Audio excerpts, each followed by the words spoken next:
Hello friends, welcome back to Raghu medical coaching classes. Friends, आज हम बात करेंगे reproductive and child health programme RHC के बारे में in this PSM playlist videos. Okay, तो आज की क्लास में हम देखेंगे RCH reproductive child health programme क्या है एग्जैक्टली, इसका मेन मोटिव क्या है, ऑब्जेक्टिव्स क्या है और इसके ऑपरेशनल प्रोफाइल क्या है और इसका सिग्निफिकेंस क्या है। इतना सब कुछ मैं जो है ये वीडियो में आपको बता के दूंगा। Okay, so please focus. अगर आपको मेरा वीडियो चैनल अच्छा लगा, अगर लग रहा हो तो मेरा लेक्चर वीडियो अच्छा लगा हो, please like and subscribe button जरूर दबाएगा। Okay, now let us come back to the topic reproductive and child health RCH programme. Okay, it is just like an old wine in a new bottle. क्यों बोले तो it was already been launched National Child Survival and Safe Motherhood Program in 1994. So 1994 के दौरान जो है already यहाँ पे एक फॉर द मदरहुड और चाइल्ड बर्थ, ओके, चाइल्ड के प्रति एक प्रोग्राम के लॉन्च किया गया था जिसे मेन किया गया था national child survival and safe motherhood programme in 1994. So उसको बदल के इन द 1996, ओके, 1996 में इसको कर दिया गया reproductive and child health programme RCH programme. तो यहाँ पे दो बार लॉन्च किया गया, एक रहा 1996 के टाइम पे लॉन्च किया गया है, दूसरा टाइम जो है 2005 के दौरान यहाँ पे लॉन्च कर दिया गया है। तो पहले इसका प्रिंसिपल क्या है यहाँ पे, तो मेन मुद्दा क्या है जो वो उसके बारे में यहाँ पे लिखा गया है। तो people with the ability to reproduce and regulate their fertility, तो पॉपुलेशन स्टेबलाइजेशन के लिए और पीपल्स को मोटिवेट करने के लिए for sterility purpose to control the population, यहाँ पे इसका एक मेन फर्स्ट प्राइमरी मोटो रहता था। Okay, women's are able to go through pregnancy and child birth safely. तो जो भी वुमेन्स जो है प्रेगनेंसी के थ्रू और चाइल्ड बर्थ के थ्रू, चाइल्ड जब बर्थ होता था तो चचा और बच्चा का दोनों के अंदर रिस्क फैक्टर ज्यादा रहता था, तो उसको रिडक्शन करने के लिए एजुकेशन प्रोवाइड किया जाने का ये जो है मेन ऑब्जेक्टिव इसका रहता था। ओके, और the outcome of the pregnancy successful in the terms of maternal and infant survival and well being. So यहाँ पे जो है वेल बीइंग की बात किया जाता है, तो मैटरनल और चाइल्ड का दोनों का वेल बीइंग को पहला मान्य दिया जाएगा। और दूसरा रहा STIs और STD, सेक्सुअली ट्रांसमिटेड डिसीज के बारे में अवेयरनेस जागरण करना या फिर उसके बारे में काउंसलिंग करना। Okay, and how to be और live with the STIs with good health और विद प्रिकॉशंस, इसके बारे में सब बात करना और उसके बारे में काउंसलिंग करना, उसके बारे में सर्विसेज देना, मेडिसिन देना, ये सब जो है इनका मेन मोटो और या फिर मेन मुद्दा था किसका, reproductive and child health programme का। ओके, तो नेक्स्ट आता है वही तो कंपोनेंट्स रहेंगे जैसे कि फैमिली प्लानिंग, मदरहुड वेलफेयर या फिर बोलिएगा फैमिली वेलफेयर और management of reproductive tract diseases या फिर STI के डिसीजेस के मैनेजमेंट हुए, तो इसका मेन कंपोनेंट्स यही रहेगा। तो इसका गोल्स अचीवमेंट्स क्या क्या थे इस प्रोग्राम के, तो गोल्स अचीवमेंट थे जैसे कि decadal rate of the population, वही पॉपुलेशन स्टेबलाइजेशन के लिए पहला इसका मेन मुद्दा जो है पॉपुलेशन का कंट्रोल होना, जिसको बोलते हैं decadal rate of the population growth. Then आएगा reduction in the IMR infant mortality rate, जो बच्चा पैदा होते ही मरा हुआ पैदा होता है तो उसको बोलते हैं infant mortality rate. To decrease that infant mortality rate, तो मुर्दा बच्चा पैदा होना जो चल रहा था तो उसको डिक्लाइन करना इसका सेकेंड मेन मुद्दा था, किसका, RCH, that is reproductive child health programme. Next आएगा टोटल फर्टिलिटी रेट का डिक्लिनेशन। ओके, और आएगा maternal mortality rate, pregnancy through जब भी जेस्टेशन होता था या फिर डिलीवरी होता था तो माँ को भी डेथ फेस करना पड़ता था। तो whenever there is a complicated pregnancy, complicated delivery, तब चचा के साथ, बच्चा के साथ और चचा यानी कि मदर भी डेंजर जोन में आती थी, तो उनका डेथ होने को रोकने के लिए भी यहाँ पे मेन इसका ऑब्जेक्टिव था। तो ये वाला हो गया। नेक्स्ट आएगा like couple protection rate. Couple protection rate में क्या होता है, तो ड्यूरिंग द रिप्रोडक्शन STI को रोकने के लिए क्या क्या मेजर लेना चाहिए, तो इसके बारे में कपल्स काउंसलिंग किया जाना, ये जो है इसका दूसरा मुद्दा था और दूसरा मेन एजेंडा था। तो नेक्स्ट आएगा एंटीनेटल केयर। तो एंटीनेटल केयर तो प्रेगनेंसी के दौरान क्या क्या केयर करना चाहिए, कौन से इम्यूनाइजेशन लेना चाहिए और आयरन टैबलेट्स क्यों लेना चाहिए, न्यूट्रिशन वेल डाइट क्यों, सप्लीमेंटेशन क्यों लेना चाहिए, इसके सब के बारे में प्रेग्नेंट वुमन को एजुकेट करना जो है इसका मेन और दूसरा मुद्दा था।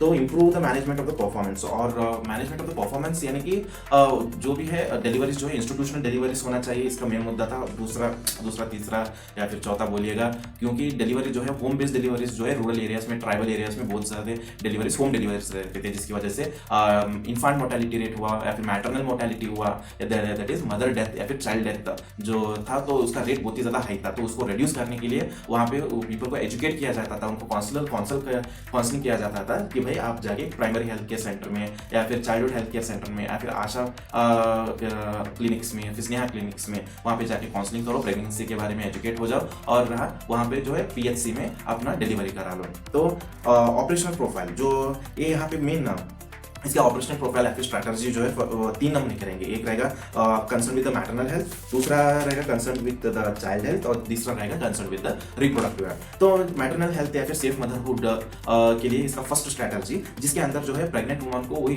जो अभी बोला गया है कि फोलिक एसिड क्यों लेना चाहिए, सप्लीमेंटेशन क्यों लेना चाहिए, okay, proper nutrition diet, pregnant woman को प्रॉपर न्यूट्रिशन का डाइट और इसका इंपॉर्टेंस के बारे में बताना, और दूसरे लक्षण के जैसे कॉम्प्लिकेशन प्रेगनेंसी के दौरान एनीमिया जो है बहुत ही ज़्यादा कॉमनली हो जाता है, तो इसलिए आयरन टैबलेट्स को लेने का इंपॉर्टेंस उनको बता के देना। तो यहाँ पे इनका मैटरनल हेल्थ स्ट्रैटेजी में इसका एक मेन मुद्दा था। तो फेज 2 में वही इंस्टीट्यूशनल डिलीवरीज, उनको बोलना कि प्रेग्नेंट वुमेन्स को आप PHC primary health care centres में आपका डिलीवरी करा लीजिए, और स्किल्ड वहाँ पे जहाँ पे स्किल्ड वर्कर्स जैसे कि आशा हुआ, ANM स्टाफ्स हुए, वहाँ पे अवेलेबल रहते हैं जो कि वेल ट्रेंड रहते हैं, और 5 CS यानी 5 प्रिकॉशंस ऑफ स्टेरिलिटी हुआ, ओके, सेफ बेड प्रोवाइडेड है वहाँ पे, ओके, 5 C's का भी वहाँ पे ध्यान रखा जाता है। तो इसके बारे में एजुकेट करना जो है इसका फर्स्ट स्ट्रैटेजी था।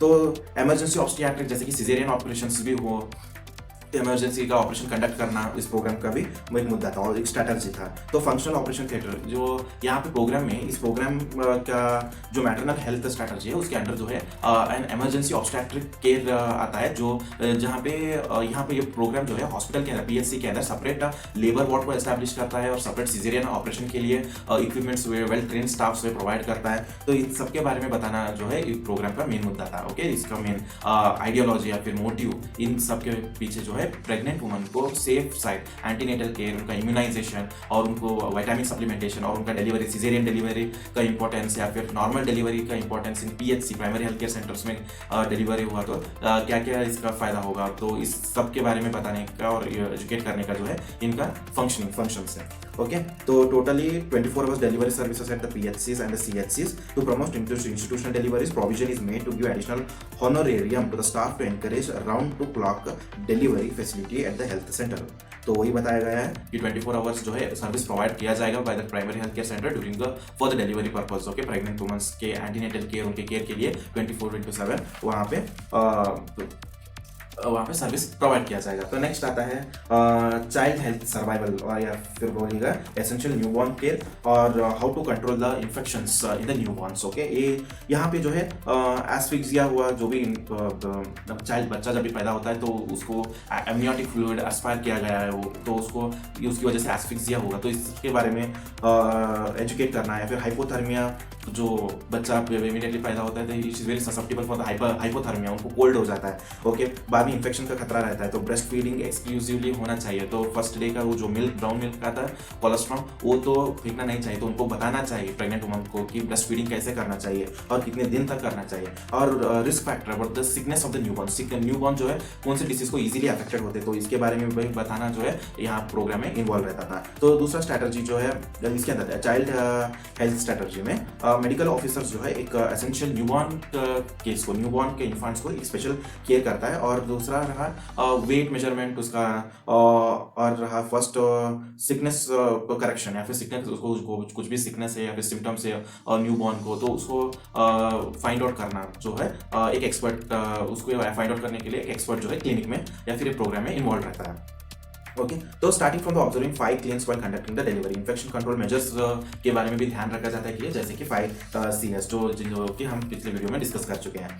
तो early initiation of the breast feeding with avoiding prelacteal feeds, तो प्रीलैक्टल फीड्स 6 महीने से पहले सिर्फ माँ का दूध ही देना चाहिए और कुछ भी नहीं, तो ये सब बताना जो है इस प्रोग्राम में इन्वॉल्व है। और adopting warm chain with the mother by minimum handling by very minimum number of the person, keeping womb clean, dust free and getting primary immunisation and ORS therapy of for the child. तो immunisation तो main मुद्दा है, तो immunisation is very important for the child, ये बताया जाता है the mother को और उसके फैमिली को। और ORS के बारे में बताया जाता है क्योंकि चाइल्ड जो है इजीली और फ्रीक्वेंटली जो है डायरिया से जो है ग्रस्त है, फिर अफेक्टेड होता है, जिसकी वजह से उसको डिहाइड्रेशन का प्रॉब्लम होता है। तो इसको ट्रीट करने के लिए इमीडिएटली जो है इन होम या फिर in the wherever the mother and the child is living, तो वहाँ पे ORS का अवेलेबिलिटी होना बहुत ही ज़्यादा जरूरी है। और इसके बारे में एजुकेट करना, ORS के सप्लीमेंटेशन के बारे में भी एजुकेट करना जो है इसका प्राइम मोटो रहता था। तो न्यूट्रिशन सफिशिएंट प्रोग्राम, तो providing the breast feeding for the child वही है, by the proper complementary feeding after the 6 month and exclusive breast feeding by 5 mega dose of vitamin A syrup between 9 months to 3 years with interval of 6 months। तो mega dose of vitamin A syrup दिया जाता है between 9 months to 3 years with interval of the 6 months। तो vitamin के deficiency को दूर करने के लिए यहाँ पे विटामिन ए भी दिया जाता है, जो कि आगों के लिए वेरी इंपॉर्टेंट रहता है।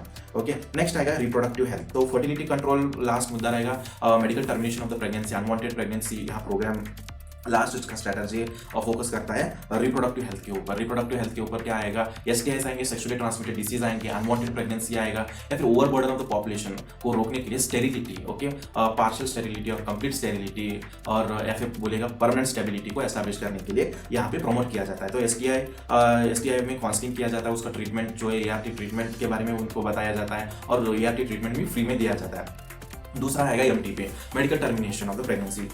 अगर मानो कि वो एक वुमन जो है प्रेगनेंसी से उसके हेल्थ को डेंजर है और उसके लाइफ को डेंजर है, तो वहाँ पे काउंसलिंग किया जाता है।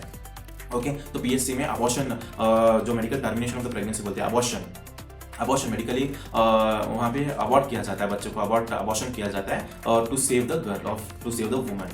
ओके, इसके बारे में एजुकेट करना भी इसका स्ट्रैटेजी बनता है। तो दूसरा रहा फर्टिलिटी कंट्रोल। तो usage of the condoms and आईयूडीएस, intrauterine devices को इस्तेमाल करने का जो है इनको प्रमोट किया जाता है। तो प्रमोटिव रहेगा, प्रोटेक्टिव रहेगा, क्यूरेटिव फंक्शंस रहेंगे, ओके, काउंसलिंग फंक्शंस रहेंगे, इन सब का। तो आरसीएच का, ओके, तो आरसीएच का जो है एक क्यूरेटिव फंक्शन या फिर बोलेगा प्रमोटिव फंक्शन, और रहेगा काउंसलिंग का फंक्शन, और रहेगा कंट्रोल फंक्शन, या जैसे कि रिप्रोडक्टिव कंट्रोल फंक्शंस। तो ये रहा आरसीएच के बारे में फ्रेंड्स। तो आरसी जो है mainly it is concern with the reproduction, child health and as well as the maternal health. तो मैटरनल मोर्टेलिटी रिड्यूस करने के लिए, चाइल्ड मोर्टेलिटी को रिड्यूस करने के लिए, और ओवर पॉपुलेशन को स्टेबलाइज करने के लिए जो है हम आरसीएच प्रोग्राम को लॉन्च किया गया था। तो it was all about the RCH. अगर आपको मेरा वीडियो चैनल अच्छा लगा हो, लेक्चर अच्छा लगा हो, प्लीज लाइक एंड सब्सक्राइब जरूर कीजिएगा। तो till then take care, bye.